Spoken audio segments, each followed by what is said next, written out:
तो फाइनली नाजरीन, जैसा कि आप देख रहे हैं कि गुड्डी को समझ आ चुकी है कि यहाँ पर भी कोई उसका सगा नहीं है। खाला बेचारी भी जहांगीर के हाथों मजबूर हो चुकी है, क्योंकि आए दिन इतनी जिल्लत देख के गुड्डी की वो परेशान होती जा रही है।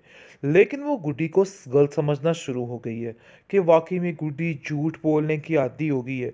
और वो सोनिया से कहती है कि तुम परेशान मत हुआ करो, मैं सब ठीक कर लूंगी और इसको समझाऊंगी, ये ठीक हो जाएगी। तुम्हें परेशान होने की, घबराने की ज़रूरत नहीं है। लेकिन सोनिया क्या करना चाहती है, ये गुड्डी को बड़े अच्छे तरीके से अंदाज़ा हो चुका है।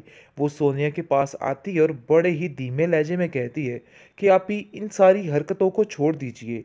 ये अलहदा बात है कि अभी खाला जान को आपके बारे में कुछ पता नहीं चला, लेकिन अनकरीब आपकी सारी असलियत खुलने वाली है। ये चीज़ शायद आप नहीं जानती हैं।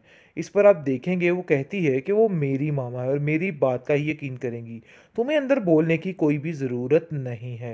यानी कि गुड्डी को हर तरफ से दुत्कारा जा रहा है। इशरत भी अब उससे बेचैन और आवाज़ार सी रहने लग जाती है। ये चीज़ गुड्डी बड़े अच्छे तरीके से महसूस कर जाती है और स्वीटी को कहती है कि स्वीटी, ये देखो मेरे साथ क्या हो रहा है। मुझे कोई भी रखने को तैयार नहीं है। मैं जहाँ जाती हूँ कोई ना कोई नया दंगा फसाद खड़ा हो जाता है और कुछ ऐसा हो जाता है कि सब खराब हो जाता है। मेरी खाला तो मुझसे इतना प्यार करती थी, लेकिन अब मुझे ऐसा लगता है कि वो भी मुझसे तंग आ चुकी हैं। क्या करूं मैं, मुझे कुछ समझ नहीं आ रही है। लेकिन उसको ख्वाब में आकर उसके माँ बाप काफ़ी दिलासा देते हैं और कहते हैं कि तुम्हारी खाला तुमसे बहुत प्यार करती है, लेकिन सिर्फ और सिर्फ जो वजह है वो सिर्फ और सिर्फ यानी कि जहांगीर है। जहांगीर की वजह से ये सब कुछ हो रहा है, घर का माहौल ख़राब हो रहा है। इस चीज़ का गुड्डी को अंदाज़ा हो गया है, इसलिए वो हर वक्त परेशान और बेकरार सी रहती है कि आखिर वो कहाँ दे। जाए। और मैं ऐसा नहीं चाहती हूँ कि तुम इस घर से चली जाओ। इसलिए बेहतर यही है कि खामोशी के साथ इस घर में रहो। गुड्डी बेचारी की भी कोई ज़िंदगी नहीं। जहाँ पर जाती है सिवाय ज़िल्लत के उसको कुछ भी नहीं मिल रहा है। उसका कोई हाल नहीं रह गया है। इसलिए तो स्वीटी हर चीज़ में उसका साथ देती है और ऐसे करती है जो भी उसके खिलाफ होता है उसका बुरा हश्र कर देती है। दूसरी तरफ औरंगज़ेब काफ़ी परेशान है, क्योंकि वो एक किस्म का भिखारी बनने को आ गया है। वो कह रहा है बार बार एक ही बात कि गुड्डी के जाने से हमारे घर की सारी बरकत ख़त्म हो गई है। लेकिन अब देखेंगे कि इस चालाक ख़ानदान यानी कि जो औरत चालाकी जहन की है, शाज़िया, इसके दिमाग में नए से नए आइडिया आते रहते हैं।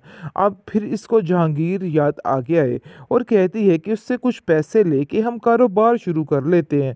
यानी कि हर रोज़ एक नया आइडिया इसके दिमाग में आ जाता है, जिस पर औरंगज़ेब कहता है कि जितनी आसानी से तुम ये सारी बातें कर रही हो ना, इसको करना बहुत मुश्किल है।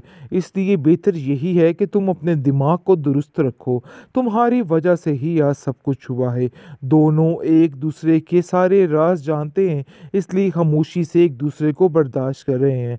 क्योंकि शाजिया भी अब काम कर करके निढाल हो चुकी है। उसको भी कुछ समझ नहीं आ रही कि वो क्या करे। ना इधर की रही ना उधर की रही, क्योंकि अब शाजिया थक चुकी है और कहती है अरे भाई मैं क्या करूं, मुझे तो खुद कुछ समझ नहीं आ रही है। आखिर उस लड़की का इतना तो फायदा था, घर के सारे काम कर देती थी, लेकिन अब मैं मुझसे ये काम नहीं होते। इस पर औरंगजेब उस पर चिल्लाता है और कहता है कि यहाँ पर भूख के लाले पड़े हुए हैं और तुम्हें एक अपनी काम की टेंशन पड़ी हुई है। गुड्डी अब वापस नहीं आ सकती। इशरत किसी भी तरह से उसको वापस नहीं आने देगी। ये बात तुम भी बड़े अच्छे तरीके से जानती हो, इसलिए ये बात दिल से निकाल दो। भाई बड़ी मक्कार है ये सोनिया।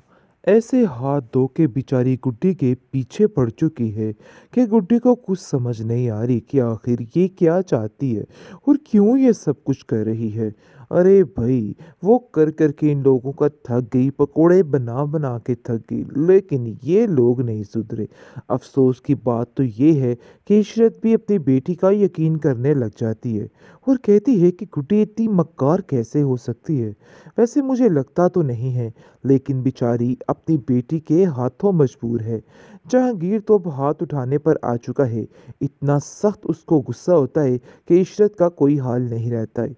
लेकिन आप देखेंगे कि सोनिया की चालाकियाँ उसके अपने ही ऊपर पड़ने वाली हैं। वो ये समझ रही है कि वो बड़ी आसानी के साथ इन सारी चालाकियों से निकल आएगी। लेकिन स्वीटी उसका ऐसा हश्र करेगी कि वो खुद ही गुड्डी से माफ़ियाँ मांगने लग जाएगी और मजबूर हो जाएगी कि उसने क्या करना और क्या नहीं। और अब देखेंगे कि इशरत कहती है, मुझे यकीन ही नहीं आ रहा कि आखिर गुड्डी तुम इस तरह कितने बड़े बड़े झूठ कैसे बोल सकती हो।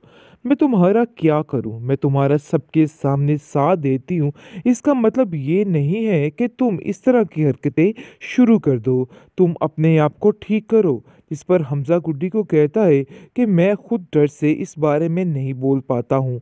मुझे पता है कि सोनिया भी कुछ ना कुछ ऐसा करेगी, बल्कि सबको ही हमारे खिलाफ कर देगी, क्योंकि मामा भी हमारे खिलाफ हो चुकी हैं। लेकिन बहुत जल्द आप देखेंगे कि खुद हमजा इस बात की गवाही देगा कि हाँ, मैंने अपने कानों से कई दफ़ा सुना है इस सोनिया को किसी से बातें करते हुए। खैर अब देखेंगे कि गुड्डी जो है वो काफ़ी परेशान हो चुकी है, क्योंकि इशरत खाला ने उसको कह दिया है कि तुम्हें बिल्कुल खामोश रहना है। कोई भी ऐसी बात नहीं करनी जिसकी वजह से जहांगीर तुम्हें इस घर से निकाल दे, और मैं ऐसा नहीं चाहती हूँ कि तुम इस घर से चली जाओ। इसलिए बेहतर यही है कि खामोशी के साथ इस घर में रहो। गुड्डी बेचारी की भी कोई ज़िंदगी नहीं, जहाँ पर जाती है सवाए ज़िल्लत के उसको कुछ भी नहीं मिल रहा है। उसका कोई हाल नहीं रह गया है, इसलिए तो स्वीटी हर चीज़ में उसका साथ देती है और ऐसे करती है, जो भी उसके खिलाफ होता है उसका बुरा हश्र कर देती है। दूसरी तरफ औरंगज़ेब काफ़ी परेशान है, क्योंकि वो एक किस्म का भिखारी बनने को आ गया है। वो कह रहा है बार बार एक ही बात कि गुड्डी के जाने से हमारे घर की सारी बरकत ख़त्म हो गई है। लेकिन अब देखेंगे कि इस चालाक ख़ानदान, यानी कि जो औरत चालाकी जहन की है, शाज़िया, इसके दिमाग में नए से नए आइडिया आते रहते हैं। अब फिर इसको जहांगीर याद आ गया है और कहती है कि उससे कुछ पैसे लेके हम कारोबार शुरू कर लेते हैं।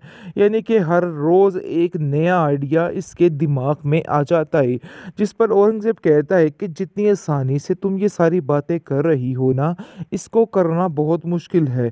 इसलिए बेहतर यही है कि तुम अपने दिमाग को दुरुस्त रखो। तुम्हारी वजह से ही आज सब कुछ हुआ है। दोनों एक दूसरे के सारे राज जानते हैं, इसलिए खामोशी से एक दूसरे को बर्दाश्त कर रहे हैं, क्योंकि शाज़िया भी अब काम कर कर के निढाल हो चुकी है।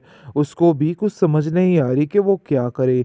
ना इधर की रही ना उधर की रही, क्योंकि अब शाज़िया थक चुकी है और कहती है, अरे भाई मैं क्या करूं, मुझे तो खुद कुछ समझ नहीं आ रही है। आखिर उस लड़की का इतना तो फ़ायदा था, घर के सारे काम कर देती थी, लेकिन अब मैं मुझसे ये काम नहीं होते। इस पर औरंगज़ेब उस पर चिल्लाता है और कहता है कि यहाँ पर भूख के लाले पड़े हुए हैं और तुम्हें एक अपनी काम की टेंशन पड़ी हुई है। गुड्डी अब वापस नहीं आ सकती। इशरत किसी भी तरह से उसको वापस नहीं आने देगी। ये बात तुम भी बड़े अच्छे तरीके से जानती